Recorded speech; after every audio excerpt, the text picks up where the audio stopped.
দ্বাদশ শতকের শেষ ভাগ। উত্তর ভারতে তখন মোহাম্মদ ঘুরি এবং তার সেনাপতি কুতুবুদ্দিন আইবেক দিল্লি সালতানাতের ভিত্তি করছেন। দিল্লি সালতানাতের দায়িত্ব আইবেককে দিয়ে মোহাম্মদ ঘুরি গজনিতে ফিরে যান। এই সময়েই ভাগ্য বদলের চেষ্টা করছিলেন উচ্চাকাঙ্ক্ষী এক যুবক বখতিয়ার খিলজি। আফগানিস্তানের গার্মসির থেকে ভাগ্যের সন্ধানে যাত্রা করেন পূর্বে। ঘড়ি বা আইবেকের দরবারে বারবার প্রত্যাখ্যাত হয়, কিন্তু জেদ ছিল তার অটুট। শেষমেশ অযোধ্যার প্রশাসকের অধীনে সীমান্তে একটি ছোট জমির কর্তৃত্ব পেলেন তিনি। এখান থেকেই শুরু তার উত্থান। কিছুদিনের মধ্যে আশেপাশের সীমান্তবর্তী অঞ্চল দখল করেন বখতিয়ার খিলজি।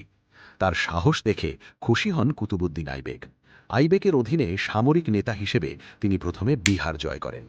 বিজয়ের পর তিনি আইবেকের কাছ থেকে মর্যাদা ও সম্মান লাভ করেন। এবার লক্ষ্য বাংলা। বখতিয়ার খিলজি তার সুলতান আইবেকের জন্য আরও পূর্ব দিকে নতুন অঞ্চল জয়ের নেশায় মাতলেন। তিনি চাইলেন সম্পূর্ণ চমকে দিতে। নদিয়া পৌঁছতে এত দ্রুত গেলেন যে তার বিশাল বাহিনী পিছনে পড়ে গেল। তার সাথে রইল মাত্র 18 জন অশ্বারোহী। ঘোড়া ব্যবসায়ী সেজে তারা ঢুকে পড়লেন নদিয়াতে। যখন রাজা লক্ষণ সেন দুপুরের আহারে ব্যস্ত, তখনই আকস্মিক আক্রমণ করেন বখতিয়ার। আর এই নাটকীয় আক্রমণে দিশেহারা রাজা কোনো প্রতিরোধ ছাড়াই পূর্ব বাংলার বিক্রমপুরে পালিয়ে যান। 18 অশ্বারোহীর এই কিংবদন্তির বিজয় বাংলায় মুসলিম শাসনের ভিত্তি স্থাপন করে। খিলজি লখনৌতিতে রাজধানী করলেন, কিন্তু তিনি ছিলেন মোহাম্মদ ঘুরি এবং তার দিল্লিতে মনোনীত কুতুবুদ্দিন আইবেকের একজন বিশ্বস্ত শাসনকর্তা।